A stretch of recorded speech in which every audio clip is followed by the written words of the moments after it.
অবলম্বনকারীদের জন্য কয়েকটা মেসেজ দেওয়া হয়েছে কিভাবে আপনি তাকওয়া অবলম্বন করবেন।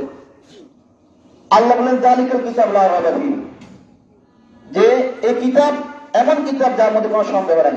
হুদাল লিল মুত্তাকিন, এটা প্রথম মেসেজ। এটা মুত্তাকিদের জন্য হলো পথ প্রদর্শক, যারা তাকওয়া নীতি অবলম্বন করলো। যাচ্ছে এখন বলছি আল্লাযীনা ইউমিনুনা বিল গায়ব, লা হুদাল লিল মুত্তাকিন আল্লাযীনা ইউকিমুনাস সালাত। তাহলে মুত্তাকি প্রধান কাজ হলো আল্লাযীনা ইউকিমুনাস সালাত, নামাজ প্রতিষ্ঠা করতে হবে। মানে নিজে আদায় না, শুধু আশেপাশে সমাজের মধ্যে নামাজকে নিয়ে আসতে হবে। আল্লাযীনা ইউকিমুনাস সালাতা ওয়া মিম্মা রাযাকনাহুম ইউনফিকুন। এখন এই জায়গায় আমাদের জন্য অনেক বড় একটা চ্যালেঞ্জ। আমাকে আল্লাহ দিকটা দিয়েছেন, অর্থাৎ আমার সকল কিছু, জান মাল, আমার জান আমাকে আল্লাহ পেয়েছে, আমরা সন্তান সন্ততি সবকিছু হলো কি কার? আল্লাহর। যদি আমি তাকওয়া দাবি করি, আমি তাকওয়া অবলম্বন করছি, সিয়াম সাধনা করছি, তাহলে আমার সব কিছু আমাকে আল্লাহ দিয়েছেন, এই সব কিছু কিন্তু আমি আল্লাহর জন্য, আমি আল্লাহর কিন্তু উৎসর্গ করব। আমি কি আল্লাহর জন্য জানিতে আমি প্রস্তুত? এই দাবিতে আসলে মনে হয় আমাদের বর্তমান সমাজে একটা লোকে পাওয়া যাবে না আল্লাহর জন্য যে প্রস্তুত। জীবন দিয়ে হলে, মাল দিয়ে হলে, আমরা আল্লাহর জন্য কথা বের করেছি, আমরা জান্নাত চাই, আমরা সিয়াম সাধনা করেছি। আল্লাহকে পাওয়ার জন্য ইসলামী আন্দোলন, মানুষের মধ্যে ইসলামকে পৌঁছে দেওয়া, মানুষকে এনকারেজ করা, দারিদ্র বিমোচন, এছাড়াও যে সকল বিষয়গুলোকে, যেসব সাদাকার বিষয়গুলোকে প্রযুক্ত আল্লাহ তাআলা এই সকলকে প্রতিষ্ঠা করার জন্য আমরা কি পরিমাণ দান করেছি? আমার মনে হয় না আমরা দান করি নাই। আমাদের টোটাল ইনকাম আমরা কয় পার্সেন্ট আমরা দান করেছি? বুকে হাত দিয়ে বললে আমরা এই দুই চারটা মানে মোটা দাগে আমার মনে হয় মুসলমান আমরা সবাই ফেল করে দেবো। নামাজে আমরা প্রতিষ্ঠা করতে পারি নাই, আমরা নামাজে প্রতিষ্ঠা করতে পারি নাই, আমরা আমাদেরকে আল্লাহ যে রিজিক দিয়েছে আমরা সেভাবেও এটা ব্যয় করতে পারি নাই। বিশেষ করে এখন আমরা যাকাতের বিষয় যদি নিয়ে আসি, যাকাতটা আমরা ঠিকমতো আদায় করি নাই। সাদাকার বিষয়টা আমরা সাদাকা আদায় করছি, আমার মনে হয় সাদাকা আমরা ঠিকমতো আদায় করি নাই। আমার পাশে কত অনাহারী আছে, আমরা দিছি, দিই নাই, এদিন আছে দিয়েছি, দিই নাই। কিভাবে আমরা জান্নাত চাই, তারপর কিভাবে আমরা অবলম্বন করবো? এটা বড় জায়গায় আমাদের জন্য চ্যালেঞ্জ। আল্লাহ যদি আমাদেরকে কালবায় দাঁড় করে দেয়, তখন এখান থেকে আমরা মুক্তির আশা করাটা অনেক বেশি, অনেক জন্য জটিল হয়ে যাবে। ওয়াল্লাযীনা ইউমিনুনা বিমা উনজিলা ইলাইকা ওয়া মা উনজিলা মিন ক্বাবলিক ওয়া বিল আখিরাতি হুম ইউকিনুন। খুব কঠিন কথা। ওয়াল্লাযীনা বিমা উনজিলা ইলাইকা, আল্লাহ যা কিছু আল্লাহ তোমার উপর নাযিল করেছে, রাসূল বলেছেন রাসূলের প্রতি, তার উপরে কি আমরা ঈমান এনেছি? আমাদের সমাজ ব্যবস্থার মধ্যে কি আমরা রাসূলের জীবনকে নিয়ে আসতে পারছি? পারি নাই। ব্যক্তিগত জীবনে আমরা কি পারছি রাসূলের জীবনকে নিয়ে আসতে? পারি নাই। তো কিভাবে আমাদেরকে আল্লাহ দিবে জান্নাতে, কিভাবে আশা করি? কি সিয়াম আমাদের কি মেসেজ দিচ্ছে, আমরা কি অর্জন করলাম? কোরবানি আমাদের কি মেসেজ দিচ্ছে, আমরা কি অর্জন করলাম? কিভাবে আমরা চাই? আবার পরবর্তী উম্মতদেরকে যদি আল্লাহ যে কিতাবগুলো দিচ্ছে, আমরা এগুলো কি বিশ্বাস করি? সেটা ঠিক আছে, তাদের মেসেজটা আমাদের জন্য কম্পালসারি না। আমাদের রাসূলের প্রতি যেটা হচ্ছে তা, এবং আখিরাতে আমরা বিশ্বাস করি পরকাল আছে। যদি পরকালের বিশ্বাস থাকে একজন মুমিনের জন্য, এটা যথেষ্ট যে সে তার জীবনকে সুন্দরভাবে পরিচালনা করবে। আজকে ফিলিস্তিনের কথা বলেন, আমার আরাকানের কথা বলেন, বিভিন্ন জায়গায় মুসলমানদের কি খারাপ অবস্থা। আমরা কি আমাদের সম্পদ কিছু ব্যয় করতে পেরেছি না? অনেক কিছু করতে পারছি, কিছু করছি, কিছু করে না, দোয়া করছি, ঘৃণা করছি, তাদের পাশে দাঁড়াইছি, একটা মিছিল মিটিং করেছি, কিছু করেছি, কিছু করে নাই। আমাদের মধ্যে ভয় ভীতি আল্লাহ এমন ভাবে ঢুকে দিয়েছে, আমরা গর্তের একদম ভিতরে চলে গেছি যে আমাদের কেউ দেখবে না। এবং এমন আমরা কৌশল অবলম্বনকারী এখন জাতি হয়ে গেছি, প্রত্যেকটা বিষয়ে আমরা কৌশল হয়ে গেছি।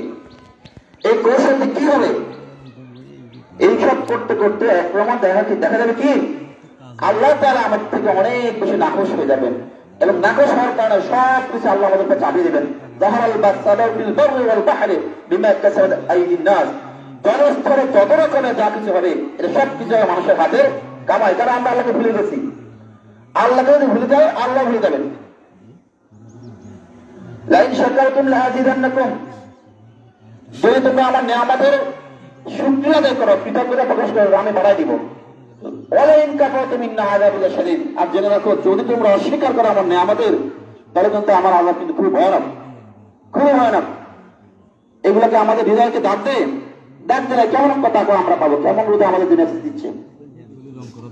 অথচ কোরআন বলতেছে ওয়াজা তুলিয়াত আলাইহিম আয়াতু যালাতুল ঈমানা, মুমিন তো তারাই যাদের সামনে আল্লাহর আয়াতগুলো তেলাওয়াত করবে, আল্লাহর কথাগুলো বলা হবে, তাদের অন্তর কে ফুটবে। আমাদের অন্তর কে ফুটে?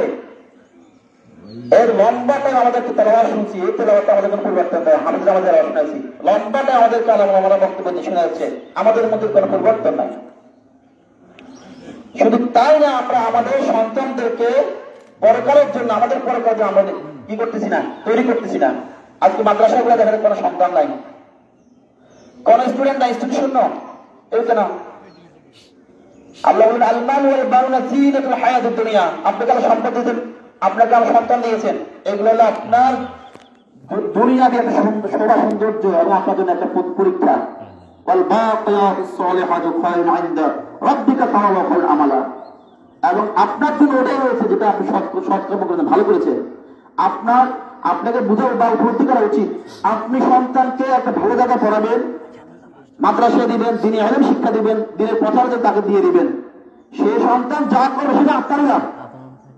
আপনি জেনে বুঝে তাকে আপনি ক্ষতি থেকে দিয়েছেন। আপনি খারাপ থেকে ভালো করলে যেটা পাবেন আপনি পাবেন, এবং তাকে আপনি শিক্ষা দেন নাই, সে খারাপ করেছেন, ওটার প্রিমিয়ামটা আপনার কাছে চলে আসবে। কিন্তু সম্মানিত উপস্থিতি, আমাদের সময় কিন্তু এখন খুবই সন্নিকটে, আর মাত্র আধা ঘন্টা সময় আছে। সুতরাং আপনাদেরকে আমরা আবারও একটা আহ্বান জানাবো যে আমরা যে দ্রুত আপনারা ইসলাম বাজারে চলে আসেন। এখন আমাদের প্রভাব কাতারে পুরোপুরি ফিল আপ হয় নাই। অথচ আমরা শহরে দেখেছি ইমাম আসার বহু আগে সব ফিল আপ,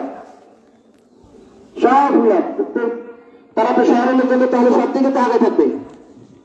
আপনি বললেন আমার টাকা নাই, ছাত্র করতে পারবে, তারা ছাত্র করবে বেশি, তারা বেড়াতে করতেছে বেশি। রোজা বলেন যে কোনো দিকে তারা দেবে মনে আগানো। আমরা তো যে কাজটা পারি এটা আমার হাতের মধ্যে আছে, ঈদগাহ আগে আসা, এটা তো কোনো বিষয় না। এখানে তো আমার টাকা পয়সা কোনো খরচ থাকতেছে না। এখানে আমরা বারবার আহ্বান করবো কেন? নিজ দায়িত্বে আসা দরকার, ঠিক না? এক মাস যদি আমাকে রোজা এই কুটুক শিক্ষা দিতে না পারে যে তুমি সবার আগে ঈদগাহ আমাদের আসো, তাহলে কি আমরা ইসলাম সাধনা করলাম? এটা আফসোস। আমাদের ইমাম জাতির জন্য, উন্নতির জন্য এটা বড় ধরনের একটা আফসোস। এমন কোন নবী আসে নাই, আল্লাহর পক্ষ থেকে প্রেরিত রাসূল আসে নাই যাকে তারা উচ্চ তাচ্ছিল্য করে ধরে নাই, গ্রহণ না করে বসে আছিল। সম্মানিত উপস্থিতি, তাকওয়া সম্পর্কে আমি কোরআনের কয়েকটা বিষয় আপনাদের সামনে কোট করব। তাকওয়া বলতে অবলম্বন করলে আমাদের জন্য কি লাভ? এক নম্বর হলো সূরা নাহলে আল্লাহ বলেছেন ইন্নাল্লাহা মা'আল্লাযিনা তাকাউ ওয়াল্লাযিনা হুম মুহসিনুন। নিশ্চয় আল্লাহ তাদের সাথে যারা তাকওয়া অবলম্বন করে। তো তাকওয়া অবলম্বন করলে আমরা কাকে পাবো? এক নম্বরে আল্লাহকে পাবো। কাকে পাবো? আল্লাহকে পাবো। আল্লাহকে চাইলে তাকওয়া নিতে অবলম্বন করতে হবে। এরপরে মাইয়াত্তাকুল্লাহ ইউকাফিরু আনহু সাইয়্যাতিহি ওয়া ইউ'তিহি লাহু আজরা। যে তাকওয়া অবলম্বন করে আল্লাহ তার গুনাহ সব মাফ করে দেন এবং তাকে বিরাট পুরস্কার দান করেন। মাগফিরাতের সুসংবাদ দিয়েছেন আল্লাহ তাআলা, ওয়াত্তাকুল্লাহ ইন্নাল্লাহা গফুরুর রহিম। তোমরা আল্লাহকে ভয় করো, নিশ্চয়ই আল্লাহ ক্ষমাশীল এবং দয়ালু। ওমাইয়াত্তাকুল্লাহ জাআল লাহু মিন আমরিহি ইউসরা। দেখুন, তাকওয়া নিতে অবলম্বন করলে আল্লাহ আপনার জীবনে সকল কাজ সহজ করে দিবেন। কারি আপনার সম্পদে তখন লাগবে না, অনেক কিছু লাগবে না, আল্লাহ সহজ দেবে। আপনার সম্পদে আল্লাহ বরকত দিন। বারাকা একটা আলাদা জিনিস।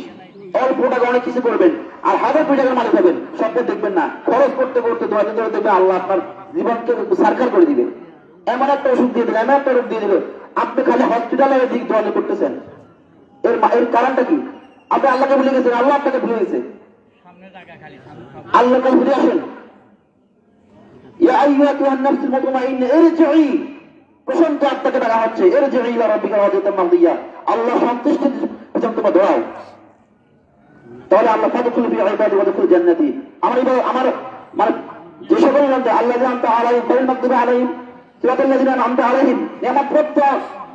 যে সকল মানুষ আছে তাদের মধ্যে আল্লাহ আপনাকে প্রবেশ করে দিবেন এবং আল্লাহ জান্নাতে আল্লাহ আপনাকে উপহার দিবেন। সম্মানিত উপস্থিতি, তাকওয়াকে অবলম্বন করলে আল্লাহ তাআলা বলেন ওয়ায়ারযুকু মিন হাইসু লা ইয়াহতাসিব মান ইয়াত্তাকিল্লাহ ইয়ারযুকু মিন হাইসু লা ইয়াহতাসিব। সবচেয়ে বড় আমাদের জিনিসের পিছনে দৌড়াই যে তাকওয়াকে অবলম্বন করলে আল্লাহ আপনাকে এমন জায়গা থেকে রিজিক দিবে আপনি নিজে বুঝতে পারবেন না, গণনা করতে পারবেন না।